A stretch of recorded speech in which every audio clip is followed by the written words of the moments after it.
ಹೌದು ಕಣವ.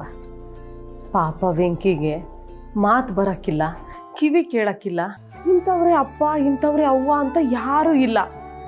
ಆದ್ರೂ ಅವ್ರ ಮನೆಯವರು ಅಂದ್ರೆ ಅದೆಷ್ಟು ಪ್ರೀತಿ ಮಾಡ್ತಾನೆ ನೋಡು. ಅದಕ್ಕೆ ಕಣವ ಹೇಳೋದು, ಪ್ರೀತಿಗೆ ಸಂಬಂಧಕ್ಕೆ ಕುಲ ಗೋತ್ರ ಇರಕ್ಕಿಲ್ಲ ಅಂತ. ಒಳ್ಳೆ ಮನ್ಸಿದ್ರೆ ಸಾಕು. ಆ ಮನಸ್ಸು ನಮ್ಮ ವೆಂಕಿಗದೆ. ಇಂಥ ಒಳ್ಳೆ ಹುಡುಗನ್ನ ಗಂಡನಾಗಿ ಪಡೆಯಕ್ಕೆ ನಿನ್ ಪುಣ್ಯ ಮಾಡಿದ್ಯಾ ಕಣವ. ಎಲ್ಲ ಆ ದೇವ್ರ ದಯೆ. ಕಣವ, ನಾವು ಆ ಮನೆಯಿಂದ ಹೊರಗೆ ಬಂದ್ಮೇಲೆ ವೆಂಕಿ ಇಷ್ಟು ಖುಷಿಯಾಗಿದ್ದಿದ್ದನ್ನ ನಾನು ಯಾವತ್ತೂ ನೋಡೇ ಇರಲಿಲ್ಲ. ಅಷ್ಟೇ ಯಾಕೆ, ವೆಂಕಿ ಜೈಲಿಂದ ವಾಪಸ್ ಬಂದಲ್ಲ, ಅವಾಗ್ಲೂ ಅವನ ಮುಖದಲ್ಲಿ ಇಷ್ಟು ಖುಷಿ ಇರಲಿಲ್ಲ. ಆದ್ರೆ ಈಗ ಅತ್ತೆ ಮತ್ತೆ ಅಜ್ಜಿ ಇಬ್ರು ವಾಪಸ್ ಬಂದ್ರು ಅಂತ ಕೇಳಿ ಎಷ್ಟು ಖುಷಿ ಪಟ್ಟ ಗೊತ್ತಾ ಪಾಪ.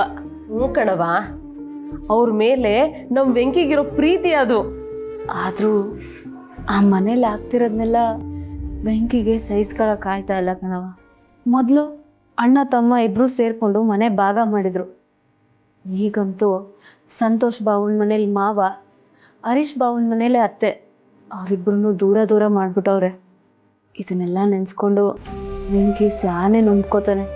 ಅದನ್ನ ನನ್ನ ಹತ್ರ ಎಷ್ಟು ಸಲ ಹೇಳ್ಕೊಂಡು ನೊಂದ್ಕೊಂಡವನೇ ಗೊತ್ತಾ. ನೊಂದ್ಕೊಳ್ದೆ ಇರ್ತಾನೇನವ. ಮನೇನೆ ಒಡೆದು ಚೂರು ಮಾಡ್ತಾರೆ ಅಂದ್ಮೇಕೆ ಆ ಮನೆಯವರೇ ಪ್ರಾಣ ಅನ್ಕೊಂಡ್ರು ನಮ್ಮ ವೆಂಕಿ. ಇದನ್ನೆಲ್ಲ ಸಹಿಸ್ಕೊಂಡು ಹೆಂಗವ ಇರ್ತಾನೆ. ಅವ ವೆಂಕಿಗೆ ಎಲ್ಲರೂ ಒಂದೇ ಮನೇಲಿ ಇರಬೇಕು ಅಂತ ಸಾನೇ ಆಸೆ. ಆದ್ರೆ ಪರಿಸ್ಥಿತಿ ಹಿಂಗೆಲ್ಲ ಮಾಡ್ಬಿಡ್ತು.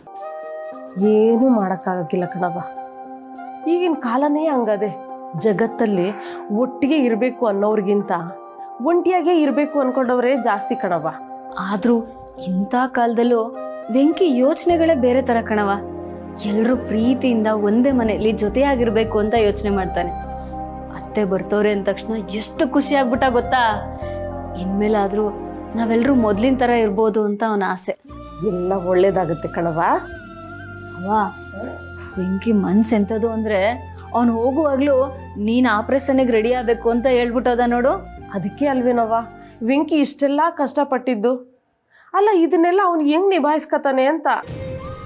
ಅವ್ವ, ಅದ್ರ ಬಗ್ಗೆ ನೀನ್ ಏನ್ ಯೋಚನೆ ಮಾಡ್ಬೇಡ. ನಾನು ಸ್ವಲ್ಪ ದುಡ್ಡು ಕೂಡಿಕ್ಕಿವ್ನಿ, ವೆಂಕಿನೂ ದುಡ್ಡು ಕಳ್ಸಿದ್ನಲ್ಲ ಅದು ಐತೆ. ನಾವು ಹೋಗಿ ಡಾಕ್ಟರ್ ಹತ್ರ ಮಾತಾಡ್ಕೊ ಬಂದಿದೀವಿ. ಈ ಕಣ್ಣು ಆಪರೇಷನ್ಗೆ ಇಷ್ಟೆಲ್ಲ ಪಜಿತಿ ಪಡ್ಬೇಕೇನವ. ಅವ್ವ, ಕಣ್ಣು ಆಪರೇಷನ್ ಇವತ್ತಿಲ್ಲ ಅಂದ್ರೆ ಮುಂದಕ್ಕಾದ್ರೂ ಮಾಡಿಸ್ಬೋದು. ಆದ್ರೆ ಇವಾಗ ಆಗ್ಬೇಕಾಗಿರೋದು ನಿನ್ನ ಹಾರ್ಟ್ ಆಪರೇಷನ್. ಅದೊಂದಾಗ್ಬಿಟ್ರೆ ನಂಗೆ ಸಮಾಧಾನ. ವೆಂಕಿ ಹೇಳೋನೆ, ಇಲ್ಲಿ ನಾವು ಚೆನ್ನಾಗಿರ್ಬೇಕು, ಅಲ್ಲಿ ಅವರು ಚೆನ್ನಾಗಿರ್ಬೇಕು, ಅವಾಗ್ಲೇ ನಾನು ನೆಮ್ಮದಿಯಿಂದ ಇರಕ್ಕಾಗೋದು ಅಂತ. ಏನೋ ಕಣವ, ನನಗಂತೂ ಭಯ ಆಗ್ತದೆ.